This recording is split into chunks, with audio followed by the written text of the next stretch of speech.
My name is Maggie Urban, and I'm a staff minister at this wonderful Center for Spiritual Living here in Simi Valley, and I want to welcome you all here today.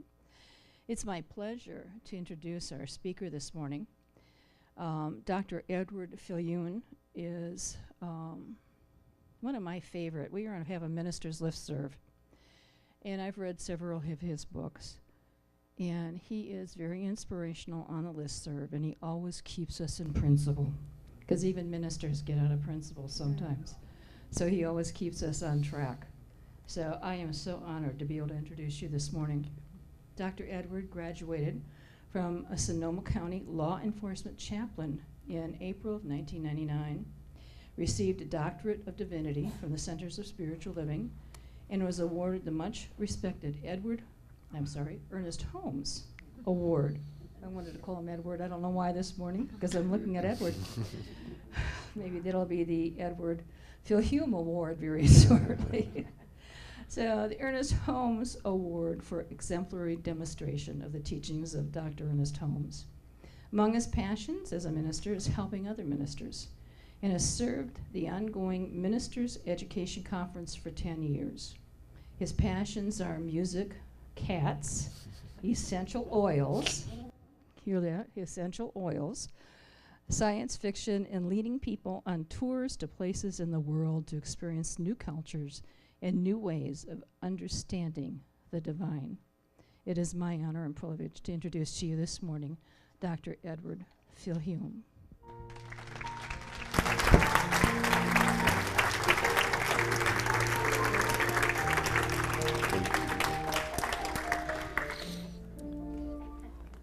Good morning. Good morning.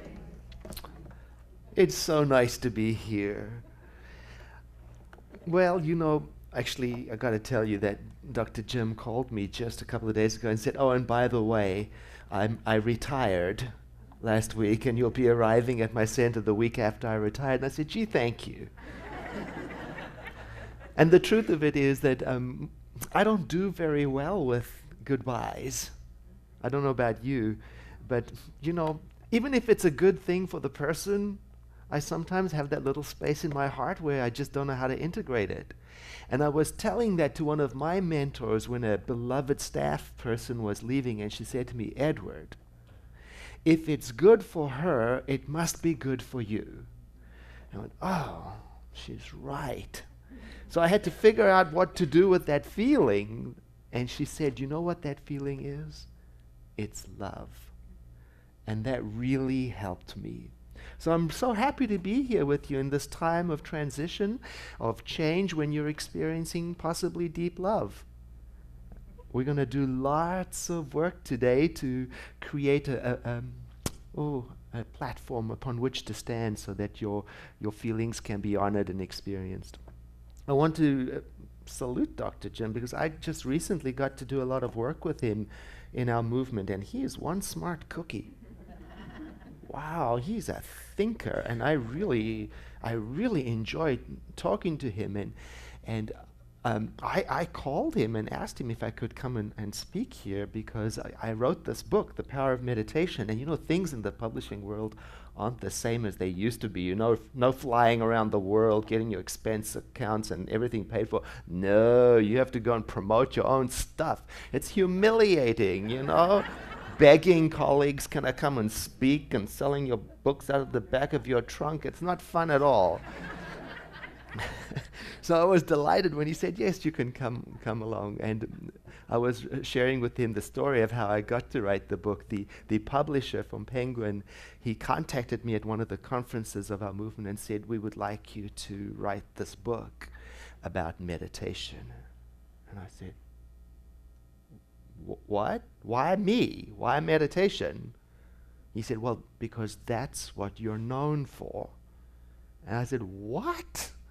I'm the sort of person who struggles with meditation. I never know if I've got the right feeling. I never know if I'm doing the right thing. I don't know what I'm supposed to do. I can never quite quiet my mind." And he interrupted me and said, "May I remind you that when the publisher of Penguin invites you to write a book, there's only one appropriate answer, and it's thank you." So I said, "Thank you." And I got to sit down and think about it, and I realized, actually I do know something about meditation because I struggled with it. And because I'd been teaching all the classes about denomination so much, helping people like me trying to figure it out. And I realized along the way that there were many things we were all doing that fulfill meditation, and that there's no one size fits all for meditation. And that things like journaling and chanting and walking in nature and listening to music and doing nothing were all part of the meditation process. So I wrote this book with quite a lot of joy.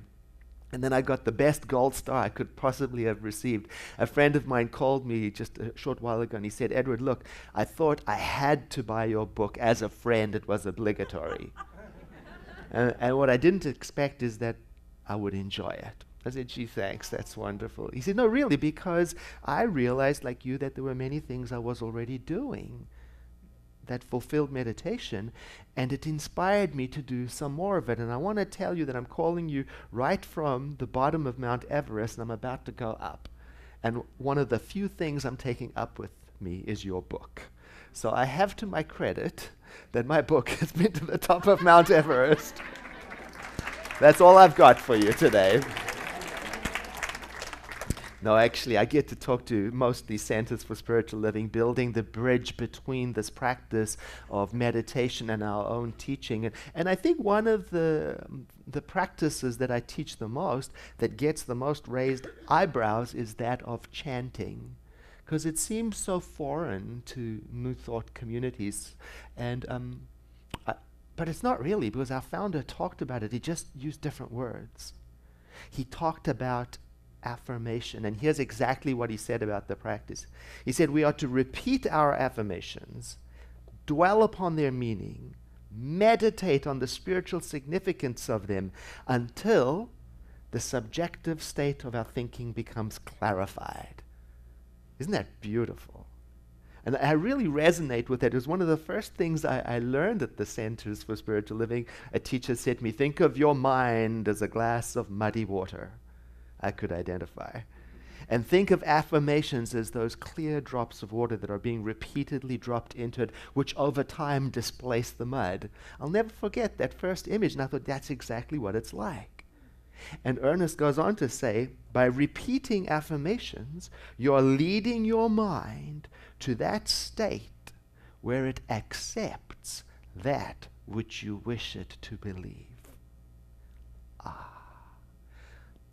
Leading your mind to accept that which you wish it to believe, instead of accepting any old thing that is given to it. Now, I don't know about you, but sometimes the container that is my mind is so muddy that it takes more than a few repetitions of an affirmation to get clear. Does anybody identify? For example, I get a new idea. We are one. I understand it, but it doesn't stick right away. I remember that when I first came to classes in the center, I'd go to class and I'd hear them teach me something like, we're all connected in spirit. And I'd go, yes, that's good. They teach me, your mind is a center of divine activity within the mind of the one. I go, yes, yes. They taught me, I move and breathe and have my being within the thing itself. Yes! And then somebody cuts me off on the freeway. Now, what was that idea again? Where did it go? What was it? What was it? We are one. That's it. We are one. We are one. And I have to return to it again and again and again as life with its ups and downs interrupts the clarity of my thought. So affirmations repeated are like programming my mind to accept that which I wish it to believe. And then the ideas become very powerful when I integrate them and I start living as if they are actually true, as if we are actually one. And then, when you add rhythm and music to the affirmations, oh wow, then they have the power to go down deep into your being because of the power that music has over the human condition. Do you know that people are more more likely to remember the song that was sung and the lyrics on a Sunday than anything the preacher said. Which is why I will now sing the rest of my message.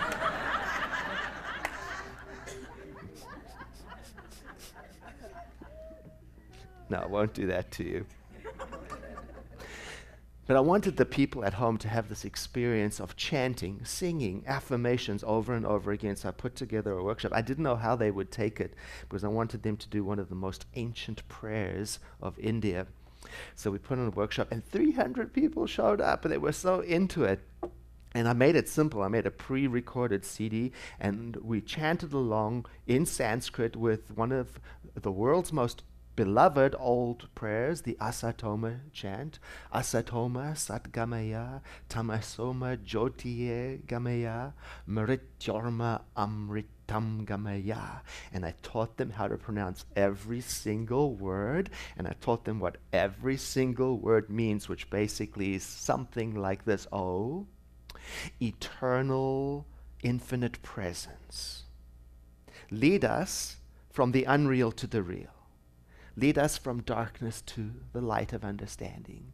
And lead us from death to the understanding of immortality. Who wouldn't want to chant that? And we did it 108 times. We were high. It was amazing, and the words are so beautiful. Lead us from darkness to light. It's kind of reminiscent of the Lord's Prayer, if you think about it, or St. Francis' Prayer, in which there's this beautiful affirmation, this declaration. There's no asking, did you know that? No please, no thank you in any one of those prayers. It's more in the style of, like when a paramedic arrives at the scene of an accident and says, "Let me through." And she fully expects the way to be made clear for her. That's the style of the prayer. Give us this day our daily bread. Give it. Make me an instrument. Just beautiful. That's what we're going to do this afternoon in the workshop. So show up at 1 o'clock and we'll get high together. And then we wrapped up the evening with... maybe you know her, New Thought artist Melissa Felipe. She has this beautiful chant CD called Chants of a Lifetime. And on one of them, the chant is so simple. It's very, just 4 lines repeated over and over again. And they're like, it's like digging a well into your being until you find the clear water. And the line is very simple. It's like this. I am whole and complete in God. I am whole and complete in God. I am whole and complete in God. I am whole and complete in God. That's one recitation. Try that with me. I am whole and complete in God. I am whole and complete in God. I am whole and complete in God. I am whole and complete in God. That's 2. See, then you decide how many times you're going to do that. It's up to you. We did it 108 times. Why 108 times? Well, on mala beads, there are 108 beads. That's a whole long explanation. But anyway, one person in the workshop said, I loved everything about this. I loved all the chanting. I loved all the singing. I didn't like the beads. I didn't like the mala beads because it reminded me of something I don't wish to remember. I went, oh, okay. Well, I'm inventive. Let's create a different way for you to do it. I said, why don't you get 2 containers, like these Tupperwares over here, and count out 108 beans. Put them in there, and then you can open up the empty one, and you go, I am whole and complete in God. I am whole and complete in God. I am whole and complete in God. I am whole and complete in God. Bean. Try it with me. I am whole and complete in God. I am whole and complete in God. I am whole and complete in God. I am whole and complete in God. Bean. Wherever I go, people do that. Isn't that hilarious? Conditioning. She said, this is amazing. This is wonderful. It's like your own personal travel meditation kit. I said, that's wonderful. So she said, I am going to go to the craft store and get my meditation chanting paraphernalia. And I thought, that's just wonderful. So I saw her posts on Facebook. She was right there at the craft store, and she said, "Here I am. I'm on my high holy mission to get my chanting paraphernalia at the craft store, filled up with the sense of contributing to a world that works for everyone. And somebody cuts in front of me at the checkout line." And she said, "There I'm standing in this delightful paradox of emotions, muttering to myself, bean, bean, bean." And she says, because the word bean was helping connect me to what it was I was trying to achieve. And I laughed, you know. I thought, how sweet. Isn't it wonderful that she's trying so hard? And wouldn't you know, as I'm feeling so filled up with pride, the phone rings, my own phone rings, and on the other side of the phone is a particularly aggressive telemarketer. And I can tell instantly, it's not going to go well. So I start doing what she's doing. I start saying to myself, bean, bean, trying to remember what each bean stands for. But my mouth is starting to move, and it's starting to say things I don't want it to say, you know. All the while I'm thinking, being. I did much better than I would have done, say, before I found the teachings. And I think I did better also because of the practice of muttering being to myself.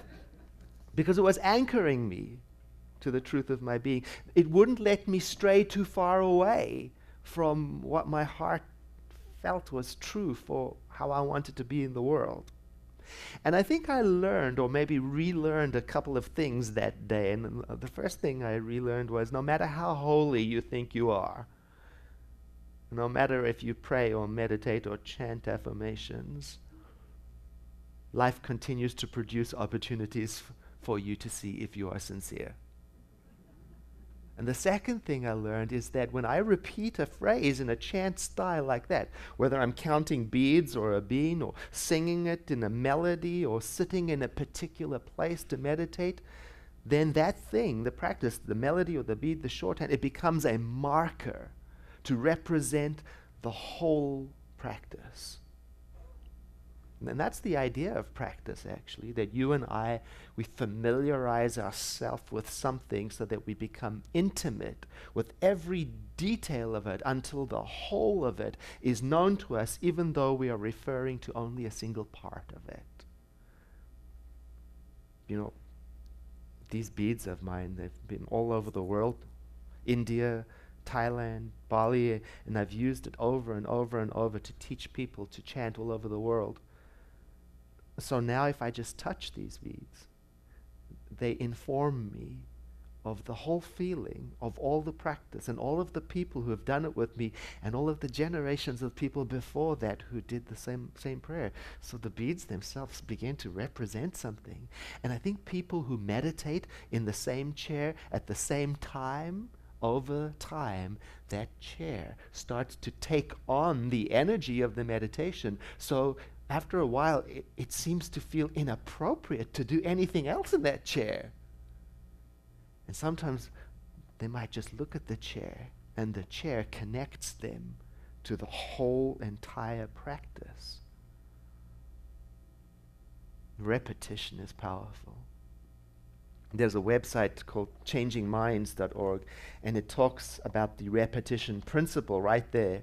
And it says that if something happens for us, around us, to us, if something happens often enough, we will eventually be persuaded by it. Because repetition has a very definite, a very specific impact on the human condition. Probably because our brains like patterns, we like predictability. And repetition creates a pattern, and that makes us comfortable. It's just the way of things. You know who knows that? Advertisers. Yeah. They know that if you and I hear something often enough, we are quite likely to accept it as being legitimate. And frankly, our brains don't really enjoy doing the background fact-checking at all. We go with repetition. I mean, it brings up a really good question. What have you accepted as being true simply because you've heard it so frequently? And maybe the place where you heard it repeated was inside your own mind. What have you become used to? Conditioned to? On that website I was talking about, changingminds.org, they say there is an old saying. It goes like this: familiarity breeds they say it doesn't breed contempt, it breeds comfortable. How about that? That is why, and again, advertisers know that you and I are most likely to feel comfortable purchasing a product we've never ever used but been exposed to through repetition. Ooh. We buy things sometimes simply because we've been exposed to it over and over and over again. We've seen it and heard it so many times that it has created a sensation of being normal. It's called the mental equivalent. So here's my point. Since our minds accept that which we wish to feed it, why not expose yourself to something worthwhile, uplifting, beautiful, until it persuades you so much that it is normal for you to act like that, speak like that, to live in accordance with that. Why not have some say in the patterns that run around in your consciousness? See, you and I, we are taught we can create new mental equivalents. That's the good news. That's our hope and our salvation. But getting back to that phone call while I was on it muttering bead, bead, bead to link myself to the whole idea of wholeness, I was thinking at the same time how in some traditions, in some faith traditions, they do use a single word, like the name of an inspired teacher, to repeat over and over again as a way of linking them to the whole teaching of the teacher. And I thought of a Christian friend I have of mine who uses the name of his teacher, Jesus, in the exact same way. And I could see him standing in a stressful situation, maybe at the checkout line with something going on, and I could see him saying to himself, Jesus, Jesus, Jesus, Jesus. Try that with me. Jesus, Jesus, Jesus, Jesus. And by that you would be meaning love one another, because by this all people will know that you are students of my beautiful teaching of love. Jesus, Jesus, Jesus, Jesus. And by that you would be meaning, and it is your faith that has made you whole, or as Ernest Holmes said, it is done unto you as you believe. Jesus, Jesus, Jesus, Jesus. And by that you would be meaning, it is not I, but the power within that does all the work. Jesus, Jesus, Jesus, Jesus. And that's how you take Jesus into your heart, along with everything that he stands for. Or if you are a devotee of Krishna, it's the same thing. Krishna, Krishna, Krishna, Krishna. And by that you would be meaning all spiritual paths are valid and no spiritual progress is ever wasted. And I take all spiritual work as dedicated and intended for me.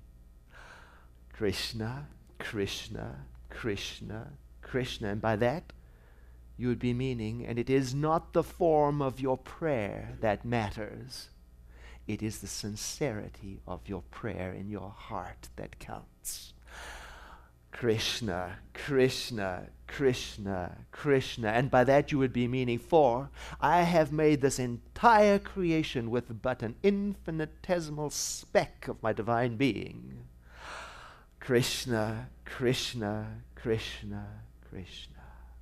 Or you could take a quality like peace and repeat it in the same way.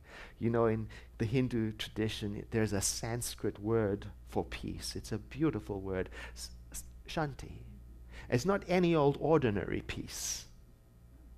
It's the peace that's described, I would say, in Philippians in the Bible, and I've paraphrased it here for metaphysician-friendly language. Do not be anxious about any little thing, but in every situation, pray with gratitude in your heart, And then you will experience the peace that is of the Creator. And that is a peace that exceeds anything you can contemplate. And that is the peace that will guard your heart and your mind and cause you to live in the consciousness that we call Christ consciousness.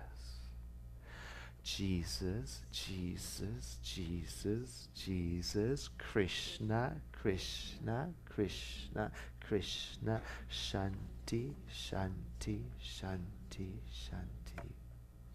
In the Hindu tradition, very often the phrase Om Shanti, Shanti, Shanti. One Om, three Shantis makes four together. It's used as an anchor before prayer, sometimes in the middle of the prayer, sometimes after. An anchor to help reconnect a person to the calm within and to overcome one of the greatest obstacles that stand between us and soulfully praying, and that is stress, worry, and anxiety. So I want to practice that with you. I'm going to say Om, and then you're going to say three Shantis, just like in the tradition. You want to try that? Om, Shanti, Shanti, Shanti. Beautiful.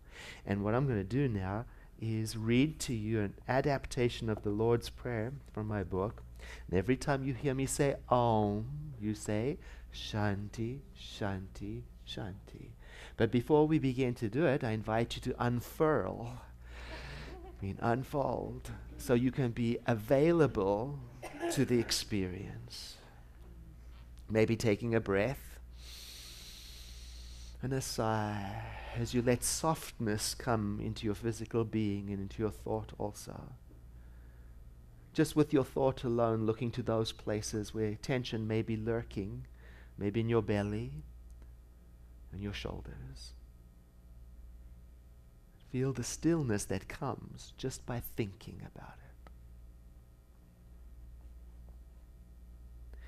Infinite presence within. Your nature is wholeness and perfection. Om Shanti, Shanti, Shanti. You are eternally present everywhere, and from within you guide me. Om Shanti, Shanti, Shanti. Your ways are my ways, O infinite power within. My every need is contained within you. Om Shanti, Shanti, Shanti.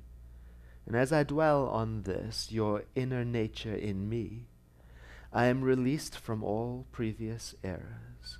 Om Shanti, Shanti, Shanti. And I am able to release the errors of others. Om Shanti, Shanti, Shanti. With my mind centered on you, I am empowered to be all that I can be today, a worthy channel for good. Om Shanti, Shanti, Shanti.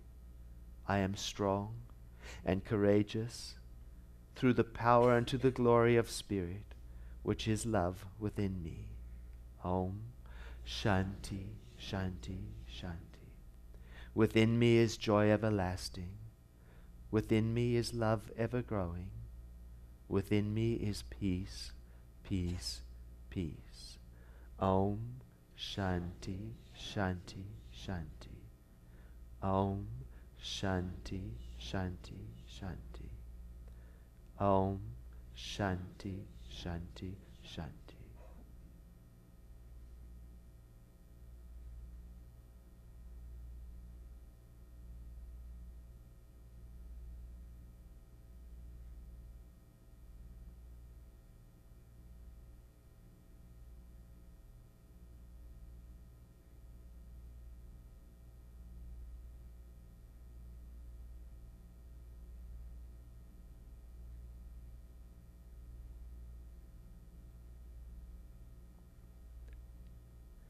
Let the next breath you take be slightly deeper than the one before, so you can reintroduce movement into your body.